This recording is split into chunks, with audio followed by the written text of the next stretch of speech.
You can actually.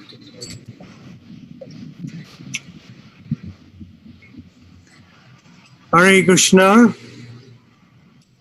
First of all, I would like to offer my respectful obeisances to His Holiness Romapada Maharaj, who is one of our International Society for Krishna Consciousness Society, one of the spiritual master, Prabhupada's very senior disciple, who has served as a chairman of International GBC for many, many years and guided so many projects and so many devotees in Krishna consciousness and growing the Krishna consciousness. So at Dev Sadan Mandir, one more time I would like to welcome all of you to receive the blessing of His Holiness Romapada Maharaj. For 1 hour this program would go on. At the end of the program, you are most welcome to ask the question to Maharaj. Again, thank you, Maharaj, for giving this wonderful class to all the devotees at Dev Sadan Mandir. Hare Krishna.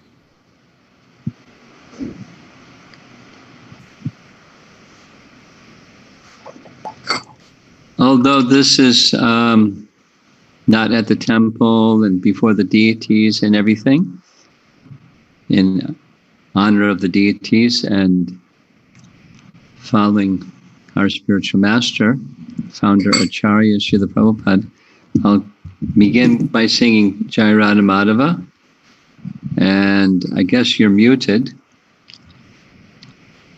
but you can sing along as you like. Jaya Radha Madhava Kunja Bihari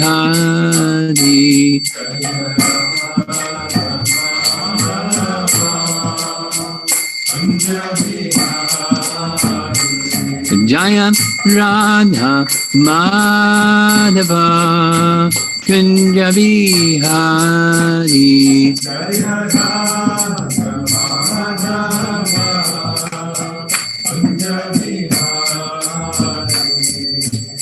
Gopi Jana Vallabha Girivardhari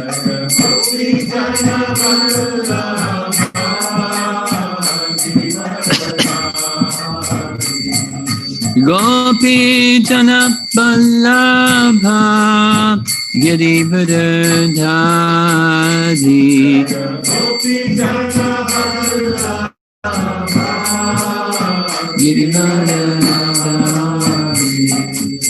Jasodanandana Brajajanaranjana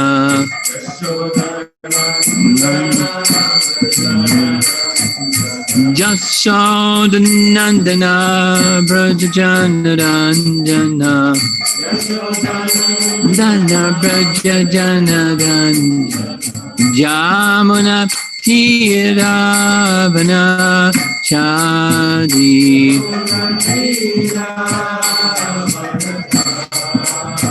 Jamuna Tiravana Chadi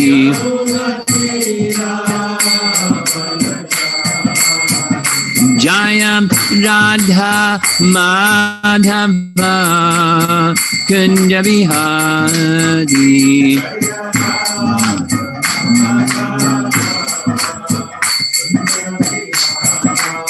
Jaya Radha Madhava Kunja Bihari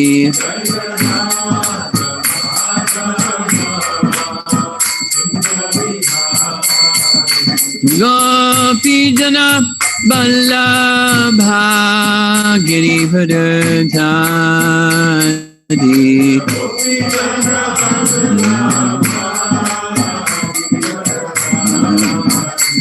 Gopi Jana Vallabha Girivardhari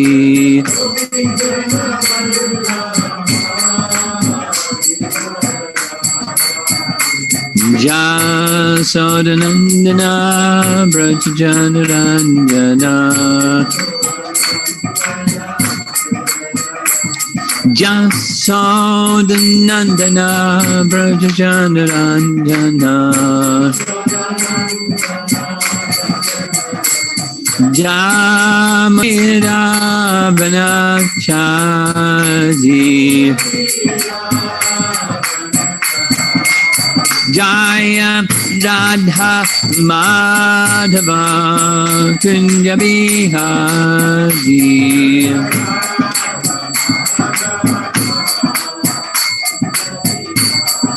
Jaya Radha Madhava Kunja Bihari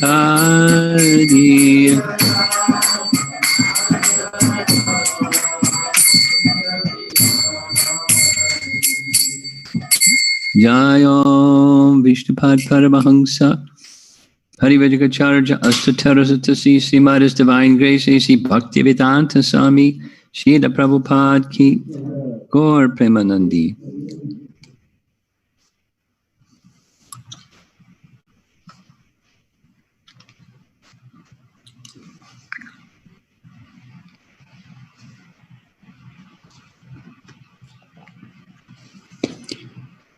I understand at the Detroit Temple, this is your pre-Janmashtami event, and specifically there's activities with the children. So we're restricted by circumstance, but we're present together. Compliments of Mr. Zoom. So the topic I thought to speak about is the reason for Krishna's advent or Krishna's appearance. We don't say birthday because he has no birth. He's without mother and father. He's the source of all mothers and all fathers, the original father. But he does appear in this world. And those of you that still keep yourself muted, but in the room here, there's a few of us, and we'll say that the two celebrated verses from Bhagavad Gita chapter 4, text 7 and 8. We'll say them together, indicating the reasons for Krishna's appearance in this world. Yada yada hi dharmasya glanir bhavati bharata abhyutanam adharmasya tadatmanam srajamyaham. Of course, especially important is srajami, that is, by his own internal potency. There's no other agency that Krishna needs when he does anything, but by his own internal potency, srajamyaham, he appears. And the reason is dharmasya glani. We all know the meaning of dharma, and glani is discrepancy. Where there's discrepancy in dharma and it becomes extreme, he appears. So there's one of the reasons to set that problem back in order too. It's not discrepancy in dharma, but proper dharma, to reestablish dharma. And that's found in the next verse. What's the next verse?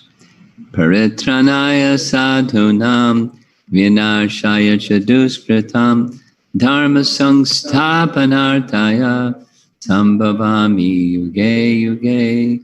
So these are celebrated verses. We all know the meaning, but it's nice to hear them again and again.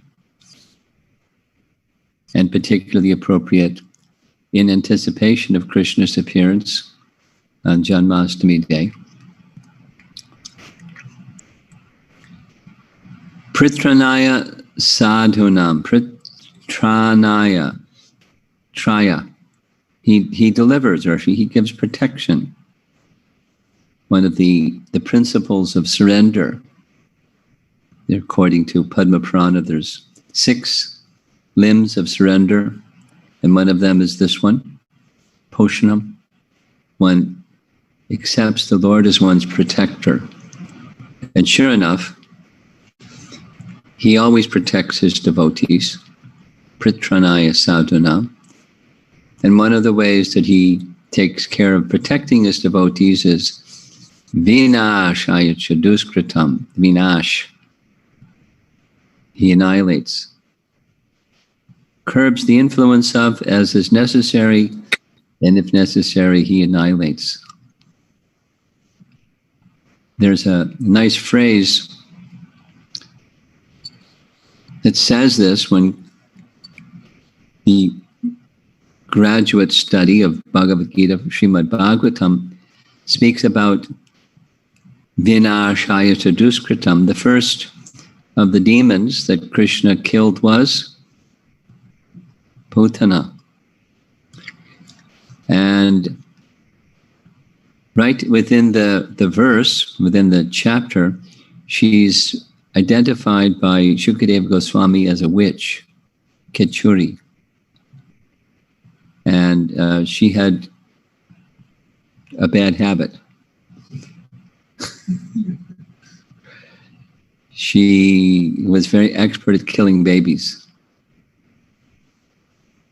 And the Bhagavatam describes that she was traveling here and there in cities, towns, and even small villages, going here and there, finding small babies, and her pattern was at night when the family was asleep, she found some small babies, and she had mystic power. She could appear however she liked. So she would appear as a very beautiful personality. And same as how she tried to kill Krishna, smearing her breast with poison and feed the child, and the child would die, and the parents would wake up, found their child dead. Compliments of Putana. So according to Shukadeva Goswami, she was able to find Krishna by the agency of his own internal potency,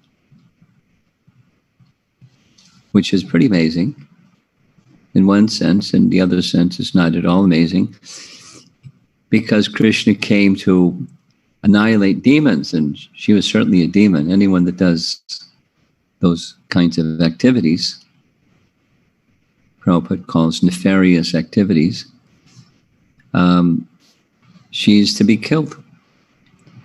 So she did her shape-changing mystic power and appeared very beautiful. And she just walked right into the house. The arrangement in homes in Vedic times is that the men were in the outer area, the ladies were in the inner area of the home, and a newborn child was in the innermost part of that inner area where the ladies were. She walked right by everybody, not at night, but in the middle of the day, and no one stopped her. Like, if you have a baby in the back room and you never saw somebody and they just come walking into the house, whoa. But she was so opulent in beauty and fine garments, fine gold ornaments. Even specifically, it says she was carrying a lotus in one hand. They thought, this is the goddess of fortune. Maybe. So when she came and saw little baby, he was just 6 days old. Who imagined, a newborn child, how tiny is that? So she saw the beauty of the child, and she felt motherly affection. And she had a mixed feeling, let me kill him. Now that's not normally how mothers feel, but Putana was a special person. And when she saw him, the Bhagavatam verse specifically says, she recognized him that he was meant for killing demons. The Sanskrit phrase is asat antakam. Asat antakam.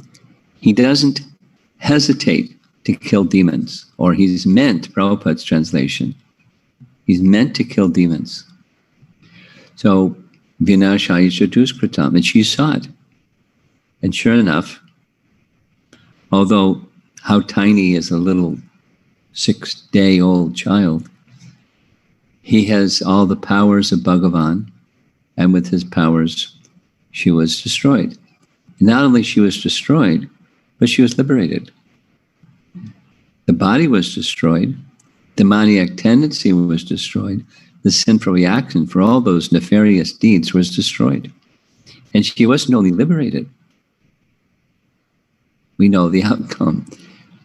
Uddhava explains, she achieved the post of a mother assisting Mother Jasoda in Krishna Loka. Voila. This is a feature, it's honored by those that understand Krishna's pastimes as very special compassion. He overlooked all of the bad behaviors, and even towards him, malicious intent, and just saw this little service to come as a mother, and accepted that. So we shouldn't become Putanas, but we can appreciate the special compassion of the personality of Godhead. So back to our topic, what's the reason or purpose of the Lord's descent? So these three things: protect the devotees, annihilate the miscreants, and restore Dharma. The same question that's Bhagavad Gita's teaching. Now let us go to the beginning chapter of Canto 1, Chapter 1, Srimad-Bhagavatam, where the same question is asked. Those of you that are familiar with Srimad-Bhagavatam know that the first chapter of Srimad-Bhagavatam presents 6 questions, and the following 2 chapters, chapter 2 and 3 of the first canto, provide the answers. Compliments of Jiva Goswami, he points us to the verses that have the questions and the verses that have the answers to those 6 questions. So those of you that like to read Srimad-Bhagavatam, you can take note of the first question. It's 1.1.12, where the sages are asking Sutta, you know for what purpose the personality of Godhead appeared in the womb of Devaki and Vasudeva. So that's specifically, what's the purpose of the Lord's appearance? Jiva Goswami points to Canto 1, Chapter 2, verse number 34 as the answer to that question. And he says, the Lord of the universes maintains all planets inhabited by demigods, men, and lower animals, assuming the roles of incarnations. He performs pastimes to reclaim those in the mode of pure goodness.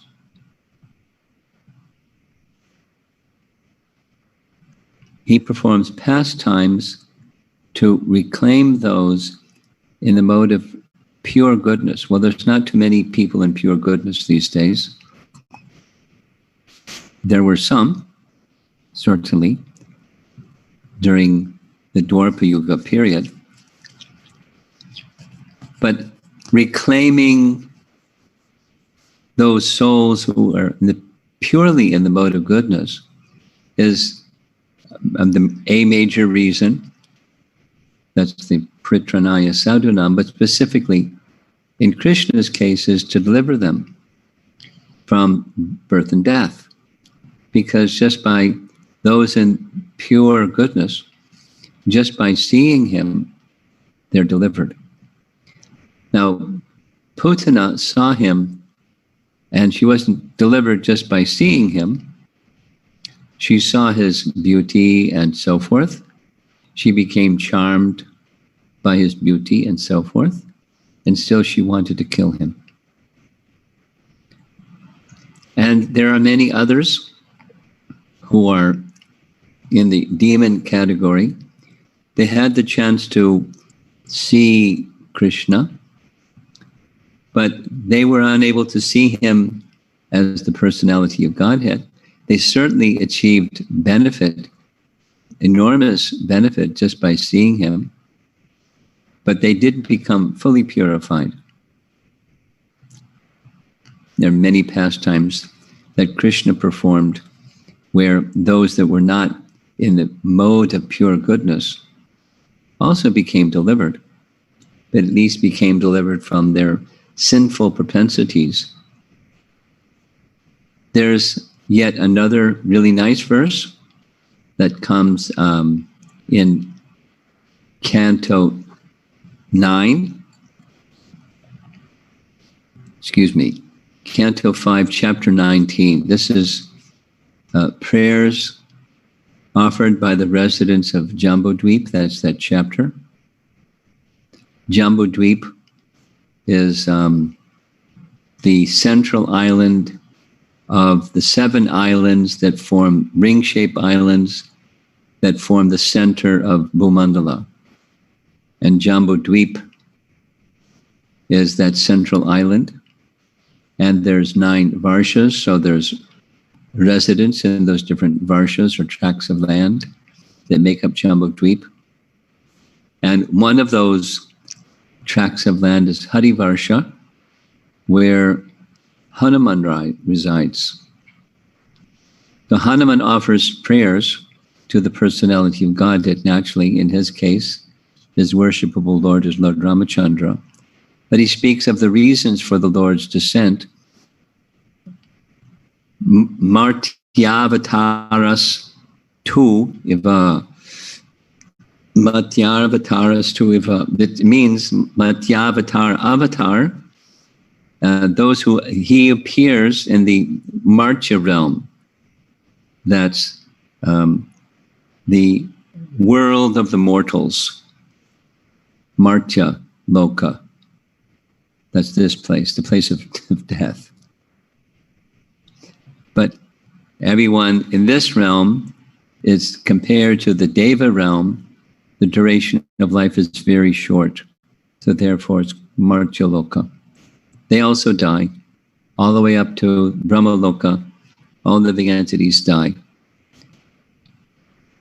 But this is Martya Loka. So I'll read the translation of the verse. It's in relation to Ramachandra, but the same principle applies to Ramachandra's appearance and Krishna's appearance. It was ordained that Ravana, chief of the Rakshasas, could not be killed by anyone but a man. And for this reason, Lord Ramachandra, the Supreme Personality of Godhead, appeared in the form of a human being. Lord Ramachandra's mission, however, was not only to kill Ravana, but also to teach mortal beings that material happiness centered around sex life or centered around one's wife is the cause of many miseries. He is the self-sufficient, supreme personality of Godhead, and nothing is lamentable for him. Therefore, why else could he be subjected to tribulations by the kidnapping of Mother Sita? So Jiva Goswami points to this verse in explaining in Krishna Sandarbha to explain the purpose of Krishna's appearance. So one of those reasons is to kill demons. Asat.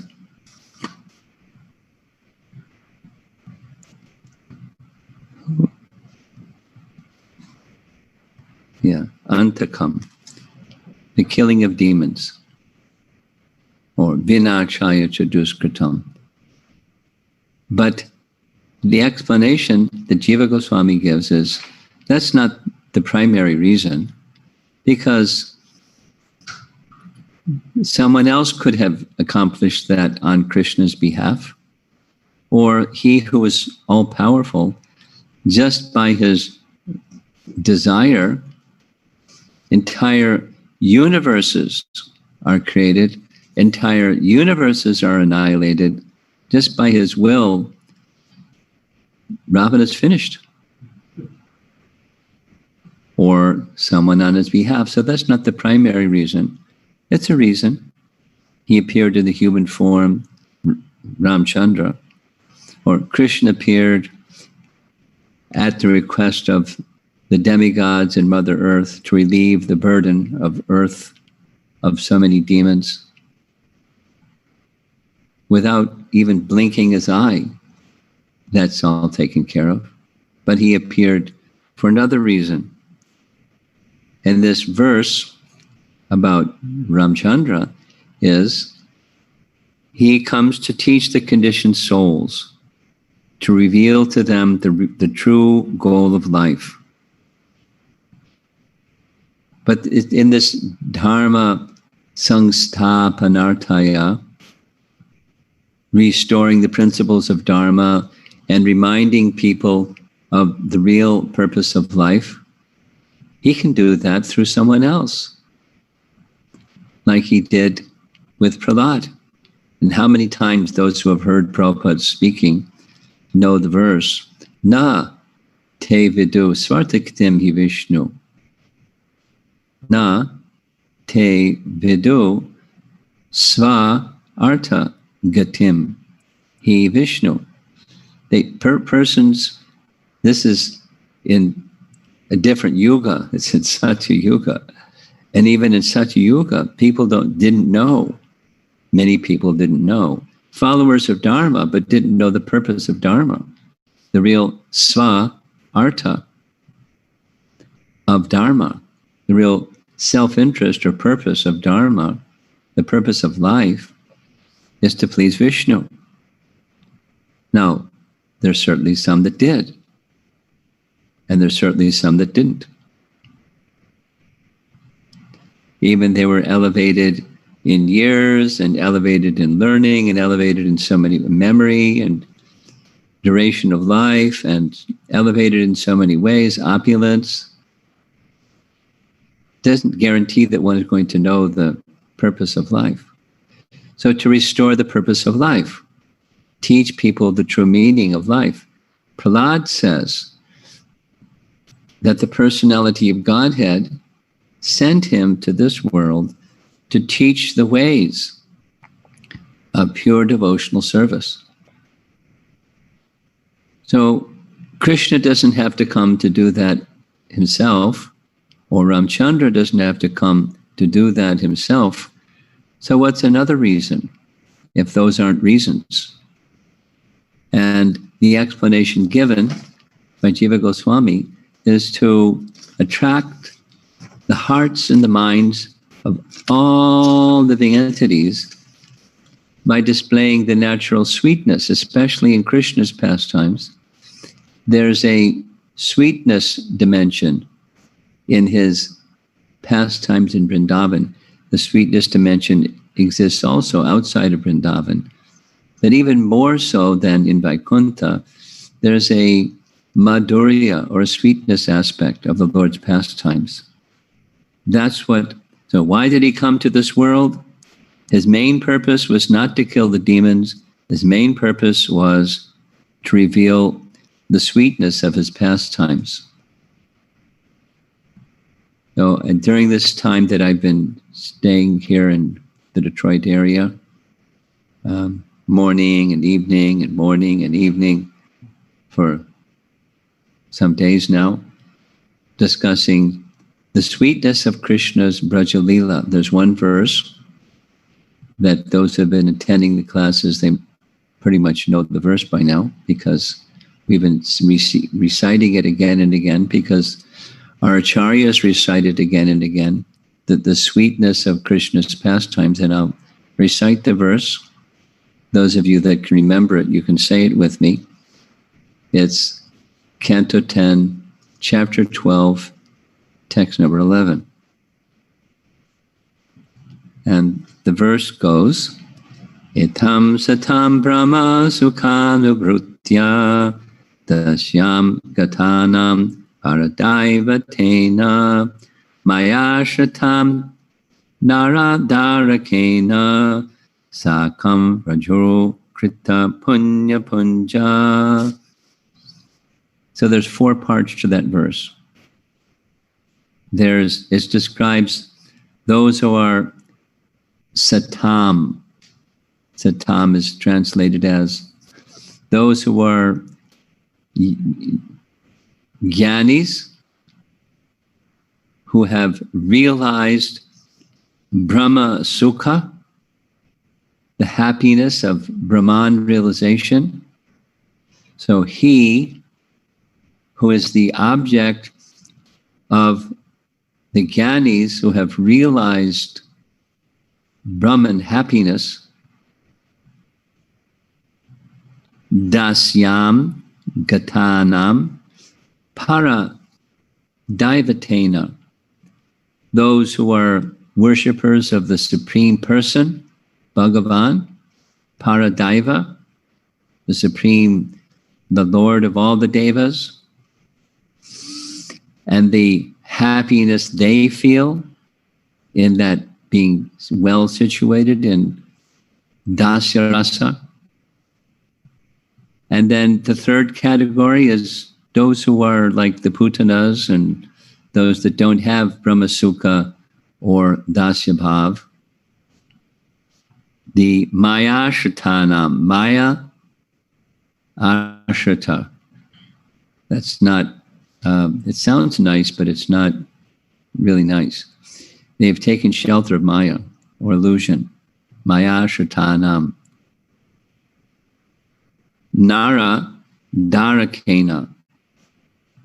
They have accepted when they see Krishna, he's Nara. He's an ordinary person. Maybe beautiful, like Putana saw, oh, he's such a beautiful child, but not, he is the personality of God. So no sense of Brahman happiness, no sense of seeing the Lord as divinity, the Supreme Person. Only see, or those who see the same Supreme Lord as an ordinary child. The sweetness of Braja, of Krishna's appearing in this world, is to display his sweetness, where the cowherd boys, they're playing with him. The Brahmavadis, they don't have that opportunity. The materialists don't have that opportunity.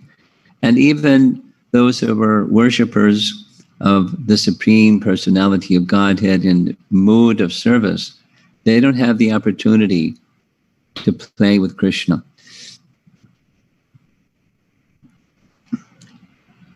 These cowherd boys, they're in a special category. They're in the category of friendship called sakhas. And there are different types of friends of Krishna. And most fortunate are the cowherd boys, because their business is simply playing. He who is the object of worship of the goddess of fortune, they're playing with him. And for that matter, all the residents of Vrindavan, they have such a mood of sweetness, and their regard for Krishna and their love for Krishna, that there's an intimacy, and with that intimacy, the sweetness of their love, and Krishna is very pleased by the nature of their love, and he reciprocates totally, so much so that by that love, they don't want to control Krishna, but Krishna is controlled by their love. Now, controlled by love may, in our worldly sense, sound like one thing, but in the transcendental sense, it's not like we see it in the worldly sense. It's he reciprocates, Krishna reciprocates with each living entity of all categories and all positions, high and low, according to their regard for him. Ye tamam prapadyante tang sataiva bhajamyaham. So the bhajami, the regard for Krishna that the demons have as he is my enemy, so Krishna reciprocates by, he's not inimical, but he's reciprocating with their regard for him. And so he finishes them, at the same time protecting his devotees. But for the residents of Vrindavan, beyond Brahman happiness, beyond the happiness of the yogis, realizations of Paramatma, beyond even those who are worshippers of the Supreme Person, is the sweetness aspect. The reason for Krishna's appearance, the purpose of Krishna's appearance in this world is that one, to display and attract the hearts and the minds of all, whether those who are the perfected mode of goodness souls, but all others, to the sweet, loving nature of Krishna. Now, the sweet, loving nature of Krishna exhibited in Vrindavan is like here. Sometimes there's difficulty. Sometimes there's obstacle. Sometimes there's danger. Kvachit is the phrase used in the Bhagavatam, sometimes and sometimes and sometimes. There's all variety in the spiritual world. There's all variety of emotion, even the emotion of anxiety. We find this from Rupa Goswami, this term anxiety that produces stress, that produces negative emotion, and sometimes people become depressed and so forth and so on. There's no depression in the spiritual world, but there's anxiety. And the anxiety, it comes and it goes, like here, it comes and it goes.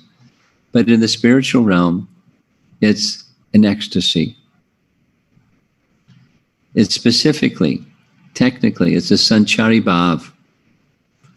So when Balaram and the cowherd boys see Krishna inside the mouth of Bakasura, they faint. They lose consciousness, thinking, oh, Krishna's in difficulty. Too much anxiety. So sanchari bhav, the temporary ecstasy, causes them to faint. Or when the residents of Vrindavan see Krishna in the coils of the Kaliya serpent, oh, the sanchari bhav overwhelms. And they, each of them have their natural loving affection, their rasa with Krishna, but the sanchari bhav stimulates, nourishes that essential rasa mood, sthai bhava it's called, and then it fades because Krishna is the all-powerful and nothing can overcome Krishna. And he's stimulating their love. This is the sweetness aspect that to a worldly person doesn't look very sweet. If the lovable object is in the mouth of some monster or in the coils of a terrible venomous serpent, etc. But these are ecstasies that lend to the sweetness of Krishna's pastimes.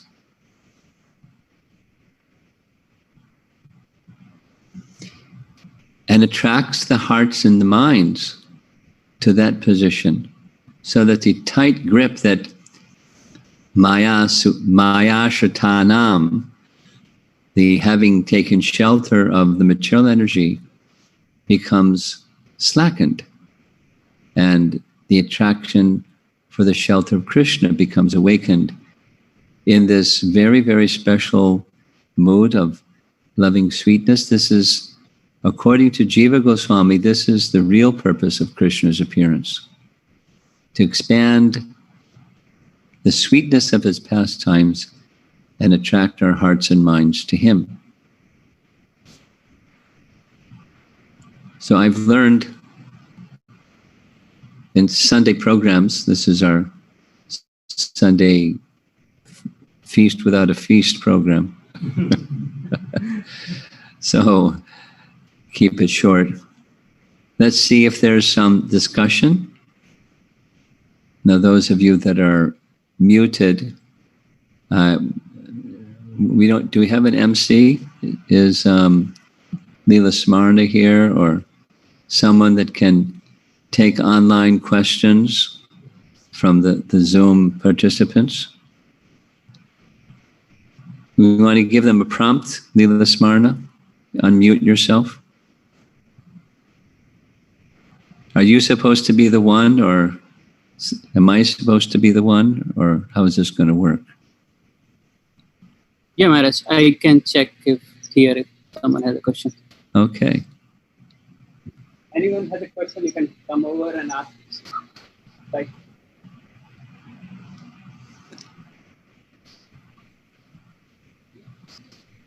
Brindanath, you have something?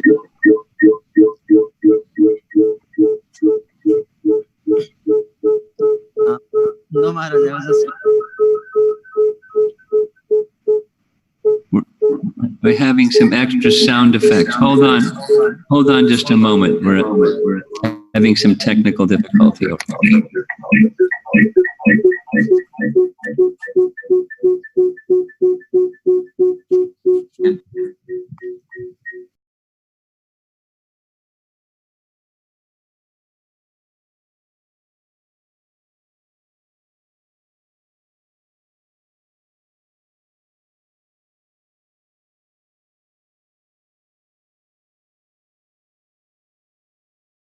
That funny noise. If you have another way to, maybe send a text message with your question, or go to where Leela Smarna is, and it doesn't seem to have. Yeah, Rendanath, you can't unmute yourself. Your machine makes too much noise.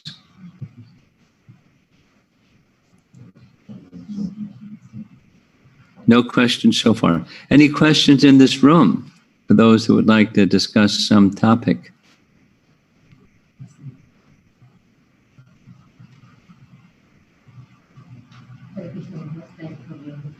Could you remove the mask? I can hear you better.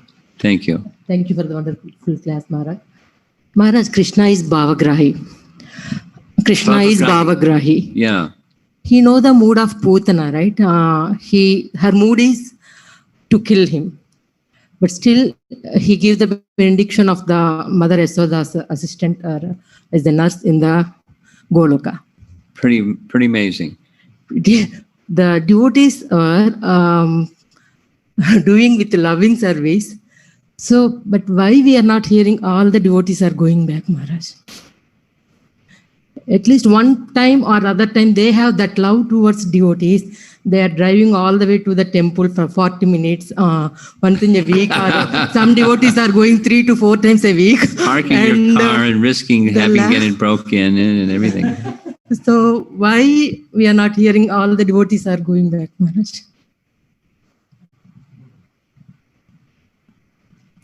I never heard that question before. Sorry, Maharaj. It's a nice question, and I'm just pausing for a moment. Krishna is giving, what's the cause of causeless mercy? Now, Krishna is giving his causeless mercy to each of us also. And the form of the causeless mercy he's giving us looks different than the causeless mercy he gave to Putana. So I don't know if Krishna needs a cause for why he does with Putana what he does with Putana. And the causeless mercy that is extending to us looks different. He certainly doesn't need, to give us a reason. He doesn't need justification for his causeless mercy taking this form, that form, or some other form.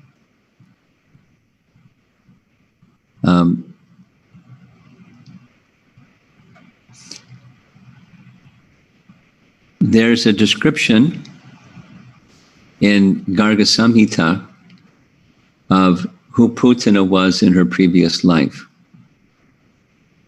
So we may find a clue there. Do you know who Putana was in her previous life?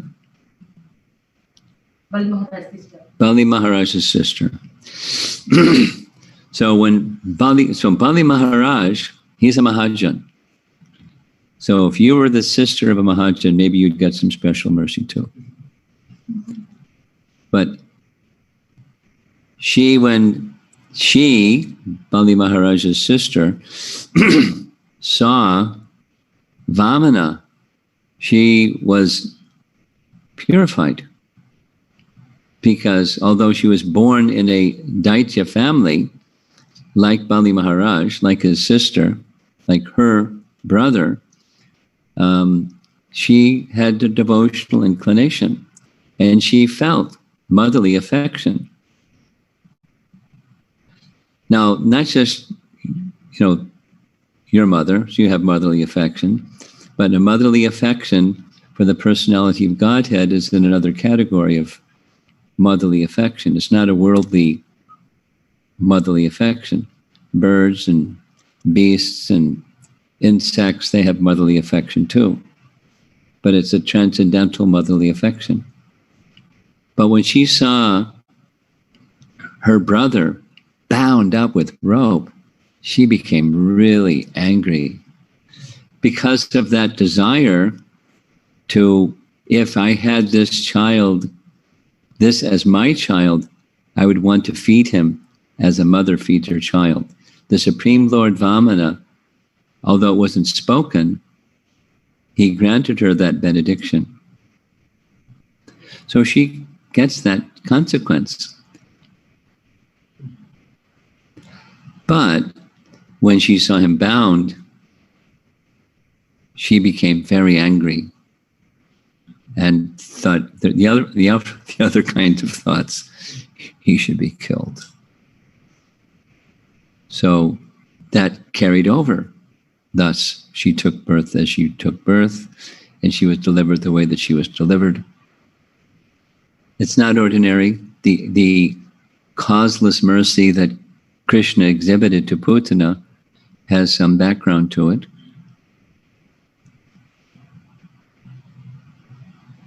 We're getting an opportunity to see the Supreme Personality of God in his deity form. And we don't have that same transcendental feeling of love as Bali Maharaj's sister had. Oh, she's a special case. How's that? So maybe you'll take birth sometime as sister of Bali Maharaj or one of the Mahajans or something like that. And then in your next life, you can go to Krishna Loka. But there's a shortcut. There's another causeless mercy. You don't have to wait to become the sister of Bali Maharaj some yuga cycle from now. You take this very simple process of name, fame, glories, and pastimes of the Supreme Lord, hearing and becoming attracted and cleansed. That's the causeless mercy that we're getting. And that has the potency to carry us to the same place.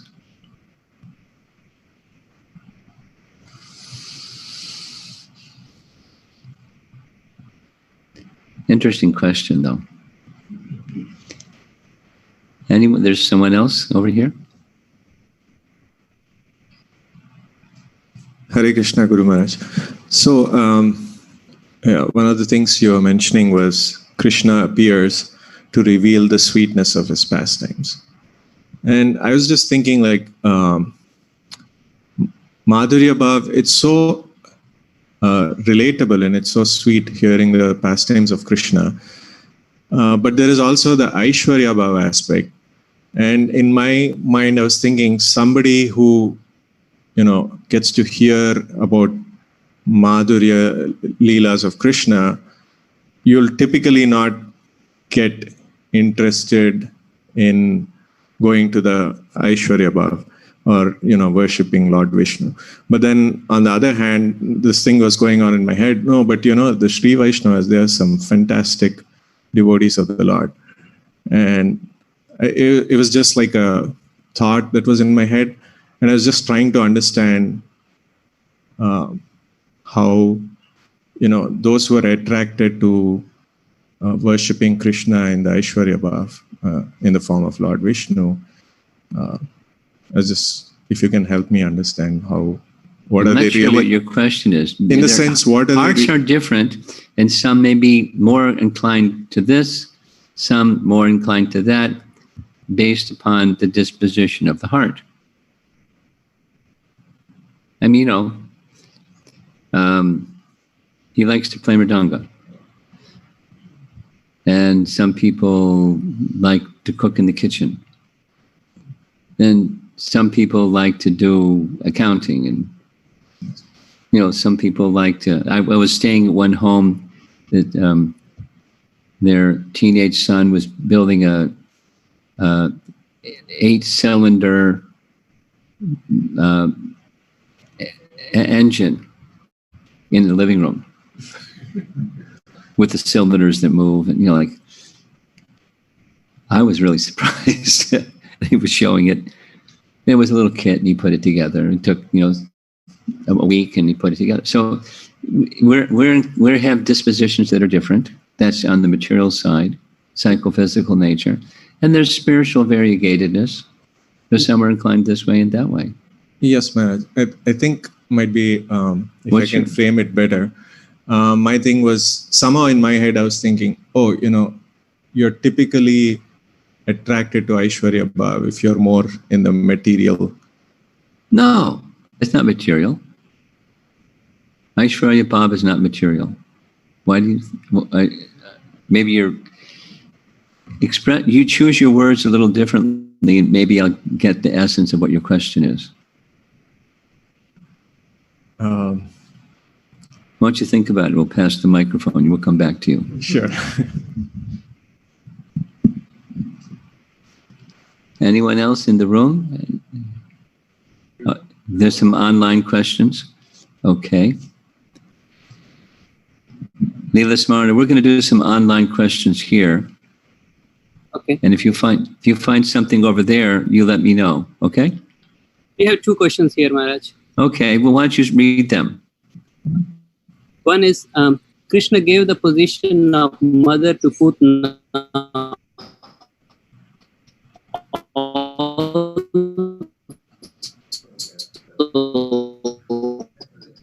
But it can be Okay. There's a little lag in the sound, Leela Smarna. I don't know what the problem is. If you want, Leela Smarna, can you just send the question to our chat box? Yeah, And it's there's a lag in your voice in the sound connection. So send the question to our chat box. Is that okay?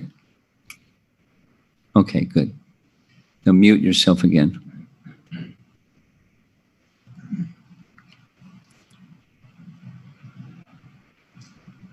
The first question is this one's from Vrindanath Prabhu, and he asks, Krishna gave the position of mother to Putana. Also, but can it be compared equally to Yashoda and Devaki? So exactly where did Putana go? Was it in Golok Vrindavan? Yeah, she went to Krishna Loka. And in Krishna Loka, she became a maid servant to Mother Yashoda. That's very, very fortunate. But that's where she went. Next. That's the only question that's typed so far. Okay. If there's another one, Leela Smarna, send it over to the chat box, because otherwise we're going to go to questions that we have.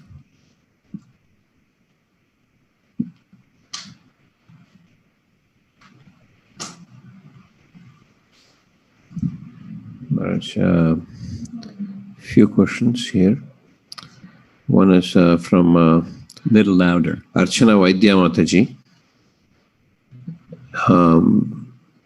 And she's asking, Maharaj, one of my friends is diagnosed with a terminal illness. How can I help her to see this as Lord's mercy, whichever path she is following? Well, how does he terminal disease as mercy? I don't know if you can see it exactly as mercy, but you can see it as an opportunity. I know people that have had terminal disease and they panicked, and I know others that embraced the opportunity. Now I have notice. It's not a sudden death. There's notice, like Maharaj Parikshit.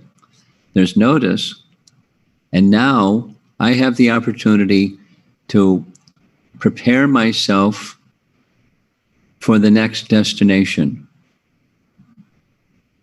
And the next destination is going to be determined by where my mind goes at the time of death. So let me prepare. My life has been at least an opportunity. Now it's the final notice opportunity, and let me prepare to go to my destination.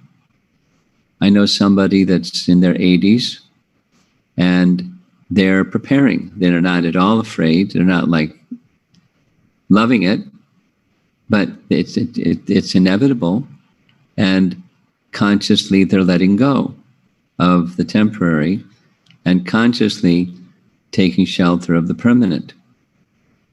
And fortunately for them, Krishna, the Supreme Personality of Godhead, is the permanent. And they know that. They have full faith in that. So it's not exactly mercy in the sense that she has notice, her friend. And then they with that mercy, then there's opportunity. And it's a one-way street. It's not like there's too many options when it's terminal illness. It can be extended or not extended. But it's terminal. I mean, we're all on a path of termination of life. You have notice, you have an opportunity to connect. And Krishna's kindness is always there. Okay? Next. This one is from Tofu. And they're saying, Putana came with the intent to kill Krishna, but to my understanding, her mood was not to harm any of the other residents of Raja. Any of the other residents where? Of Rajabhumi itself. The other demons, however, intentionally or unintentionally harmed all the residents of Vraja, like Trinavarta or Arista or Kesi. Is there a correlation between the mercy that Putana received versus all the other demons based on their violence on Vraja itself? Well, interesting question. When I think about child protection, it takes a special category. And it's not just like child protection, but killing babies. It's in a special category.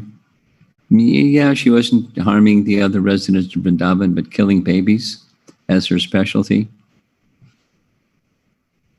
I don't think that deserves special, dispensation. No, it's an interesting thought, but I don't know how much traction it has.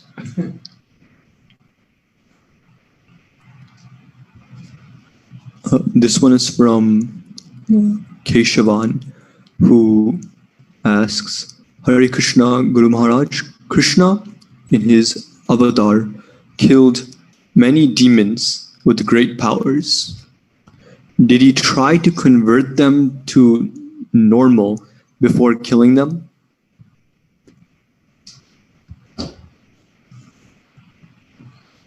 Krishna is all merciful and Krishna is all knowing. So someone that has the capacity to become a devotee, Krishna surely would extend that to them.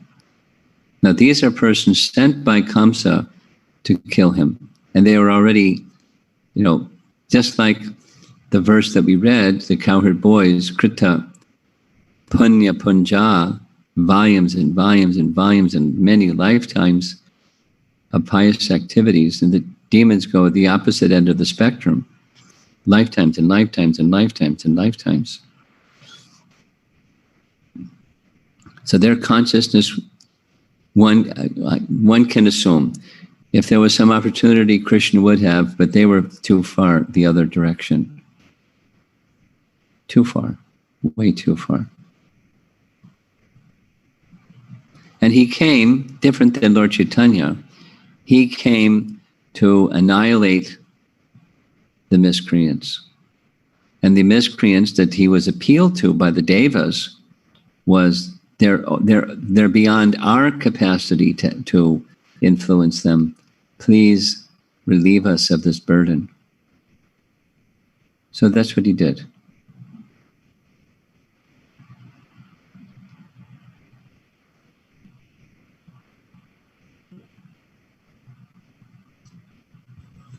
Something happened to their chat window, so they're going to have to retype one of the questions into the chat. Okay. So you can do the online So question. there's just someone else in the room that would like to discuss? Raise a question? Not regarding to today's What's that? Not regarding to today's class, but she has something off topic. Off topic. Let's see what happens here. How are we doing with time? We've passed our time anyways. It's 1 hour, 5 minutes. So there seems to have Leela Smarna. Can you unmute yourself? It looks like the hour time has passed. So I'm contemplating, there's an off-topic question. Just take the off-topic question and close up. Is that all right? Okay. Okay. So let's give her the off-topic microphone. Maharaj, one of the devotees asked me, I don't know when they asked, they said, Maharaj, souls, all the souls will go into this planetary system only after this birth, or is there any chance they will go to another planet? Which souls? Souls like us. You and us? You and me? Yeah, like me, bro. Maharaj. Like me. Is there a possibility? My next birth will be only in this planet, or is there chance to the another planet? Oh, take your pick. Yanti Deva Vrata Devan. You can go up. Urdvam Gashyanti Satvasta. You can go in any, take your pick. So I'm not, is that answering your question? We don't have to stay in this planet. I mean, I did not mean to the Svargaloka or Narkaloka in this planetary system only, Maharaj. This universe, you mean? Not only in this universe. Universe. There is so many other universes, right? Sure, So, take your pick. okay. Krishna is very obliging. Yetamam prapadyante. So, Maharaj, that... what's the practical application of that question, please? I'm coming. Because if I don't go back to Godhead in this lifetime, Maharaj, next lifetime, whenever Bali Maharaj is there, I want to go there. And I will become sister or any... Well, wherever you're attached, that's where you're going to go. Wherever you're attached, that's where you're going to go. So, practically conceiving of some other planet or some other universe, it's not beyond, our tiny pea brain can't conceive of that. You're not really going to become attached. It's like a flickering, thing in the mind, and it's going to go somewhere. It's not something that we're attached to, but something that we're attached to, that's where the mind goes. And the mind is going to carry the soul to wherever that is. Yes. So where you're attached to, that's what's important. That determines where you're going to go. It may be a stupid question, Maharaj. One more same question. Maharaj, we hear that before we leave the body, all the reel will go around. Yeah.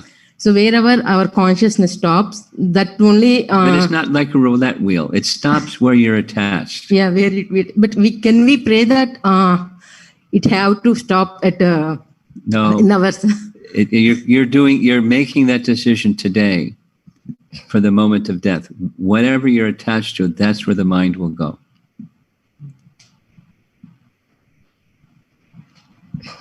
Whatever you're attached to, that's where the mind will stop. And that's where the soul will go. What's most important to you, besides all the different, things that pass through the mind of memories? We're accountable for them, but the determining factor is where you're attached, most attached. And it's not necessarily one thing. It can be a combination of things, and that's where the soul goes, where the mind goes. But the relief from that is to become attached to Krishna, and then the mind goes to Krishna, and you go to Krishna. No more birth, no more which universe. Okay. Thank you, Maharaj. Hare Krishna. Okay. Go ahead. This is from someone in the temple audience, and they asked, how should devotees respond to accepting likely long-term changes for COVID-19 or hoping it ends in relation to suffering in general? In relation to suffering in the world? What was the last part? In general. In general, okay. So the question is acceptance of the changes that are in the future, because life is not going to be, the pre-COVID and during and then after are not likely to match. So how do we accept that which is going to be the new reality? That's the question. Is that the question? Yeah. Okay. And the subset is, in the current situation, how to deal with the suffering that's being brought about.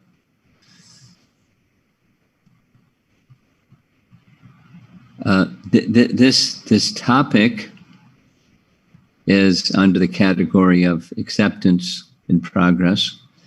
There are forces acting upon us. The one of the questions that was being asked the other day was astrology but you can say, events that come about due to the collective karma of the world. And the collective karma of the world, how many sinful activities has the world been engaged in? And is there no consequence to those sinful activities? And it can be mild, it can be gradual, it can be abrupt, it can be so many things. And there isn't an option to acceptance because the forces acting are what they are. When it's summertime, the sun gets brighter and hotter, but it's the same sun. Just our experience is determined by the seasonal changes, and you can't really alter that. So this collective karma thing is something you really can't alter that. So what it's going to look like, what the world situation is, or the United States situation is, or the state of Michigan situation is, or the city of Detroit and its suburb situation is. I mean, the auto industry and how that has been impacted by the economy and so many things and so many jobs and so many levels are connected to the automobile industry, and et cetera, et cetera. The acceptance is we're living artificial lives, and the natural lifestyle is far from us. Vedic lifestyle is far from us in terms of the four varnas specifically, and the primary means of maintenance being agricultural based. And we're very, very far away from that natural, and here we are using Zoom to have a Sunday discussion on topics of Krishna Janmashtami preparation. So we accept the circumstance, we work with the circumstance, and while we adjust externally, time, place, circumstance, let us remember the strength to do this, the flexibility to do this, comes from your Krishna consciousness. That is attachment to the purpose and principle of life's goal. And different persons are going to adapt themselves differently. Don't lose sight of life's goal and the reminders that the difficulties are giving to us. We're living artificial lives, using Prabhupada's term, 99% Naradama civilization that we're in the midst of, that has its bad behaviors and bad consequences of those bad behaviors impacting what's going on around us, and that's the reality. So how do we adapt ourselves? Stay with the core principles when misfortune comes in the world. It's a great opportunity for preaching. Prabhupada would speak like that.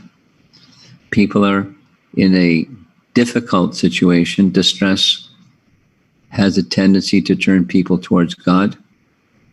When distress passes, again, it becomes complacency. So we can consider how we can be of service to the people that are undergoing distress, those who are dear to us and those that are a little remote. In creative ways, consider how to accommodate the circumstance, accepting the circumstance, and receive and give the essence of Krishna Bhakti to others. As I'm speaking, I'm thinking of there was a time in Prabhupada's times that it looked like there was going to be a war between India and Pakistan. And then Prabhupada, in a series of morning walks, was speaking about the impending war, saying, Russia is going to align themselves this way, and America is going to align themselves that way, and a world war. So he was speaking in those terms, and the devotees were like, what should we do, Prabhupada?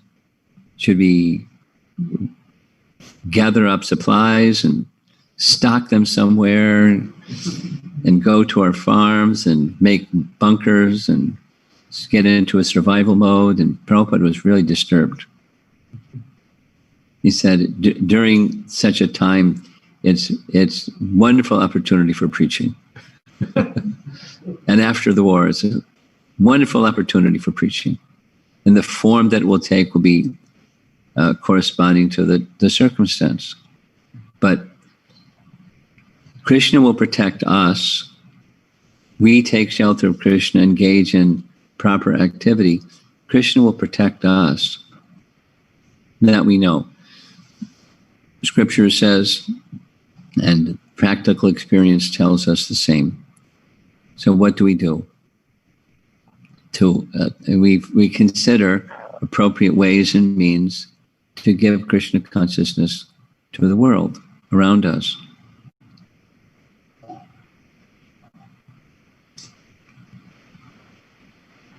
It may have the result of turning a significant portion of the population to a more natural lifestyle, meaning agrarian-based economy. There are futurists that are predicting that's what the future holds. You know, people are not commonly ready for that lifestyle, but the choices may be reduced. Anyway, we're interested in living Krishna conscious lives and providing creative ways for the world to connect with a life of devotion to Krishna. That's what we'll do. And the suffering that people are undergoing, it's not like we're rubbing our hands together saying, you know, they got theirs, I told you so. It's not nice to see people suffering. But that when people are suffering, then we want to do something about it. It gives impetus to do something about it. Not just, you know, have more people in the medical profession, or have a solution for the COVID-19 medication and distribute it. Those things can happen, but why is the problem there? We want to remind people of why this happens. That's the special service we can do for humanity. And then in turn, if humanity goes in that direction, all living entities. That's a Vaishnava's duty to the world. Hare Krishna. You will end there. So thank you very much. And wherever the program is going on to, the program can go on. Thank you very much. Hare Krishna. Can you turn it off? Thank you. Leave.